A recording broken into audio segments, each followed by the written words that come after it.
Galu yaada keenuun kulaa namaa aduu dhiitee baaritu. Ani hidhamee yaada keetiin sakaalamee gachiisu rifni hin jiru.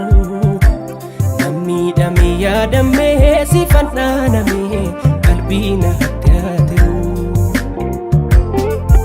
Soortuu qalbii koo simbosuu tume baddee yaadni koo fiigii kottume. Dhagaan gargar caabe deebeen fayyuu wal mararfannaa wal dhaban wayyuu.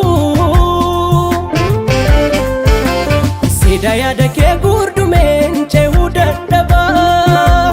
Seeka kee dhabee gungumeen boqonnaa dhabaa. Yaadni kee barbaada naqee qalbii koo waadaa. Halkan hirribaa dammaqee tan si barbaada. Bakka fedhettuu daawwadhii beekoo si harkaa. Kolfa kan keetu madaqaa makoonaa fardaa. Ani kanaafan maraadhee qalbii koo dhabee. Kuttu sukkumii naaf dhidhiibii lafee cabee. Si malee anaaf addunyaa na fuula. Damma keechuu koo lapheensi fuula. Si malee anaaf addunyaa na fuula. Damma keechuu koo lapheensi na fuula. Saka sabrii koo furtuu onnee koo dawaa qaamaa fi qalbii. Kottu hafuura keen dharraa na baasi lubbuu koo furii darbii. Daddaba hiree koo qonnaaf qajeelchi surraa addunyaa koof ta'ii. Si fedha garaan koo atnaaf soroorsi daandii duraa koo ba'ii. Galaana yaadaan waliin mararruu halaala teenya waliin dararruu. Dhibee jaalala marabbaan furraa jaarrafu waliin turraa. Galaana yaadaan waliin mararruu halaala teenya waliin dararruu. Dhibee jaalala marabbaan furraa jaarrafu waliin turraa.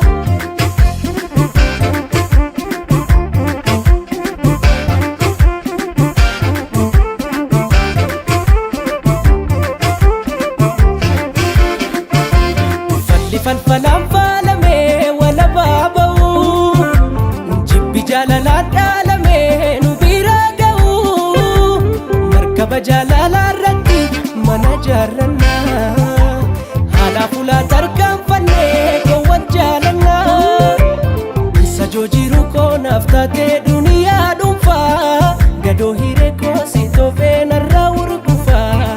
Imala dheeraa si argachuuf duulan taasisu. Amburtee seeraa wareegaa mana baasisoo. Anu farjoomee si argachuun imaana. Nu waliif uumee waliin jiraanna.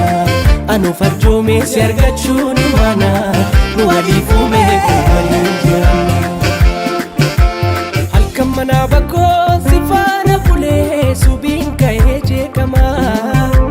Suuraa kee sammuu koo keessatti kuulee hafuura kee neegamaa. Chaayee jiru kootii atanaaf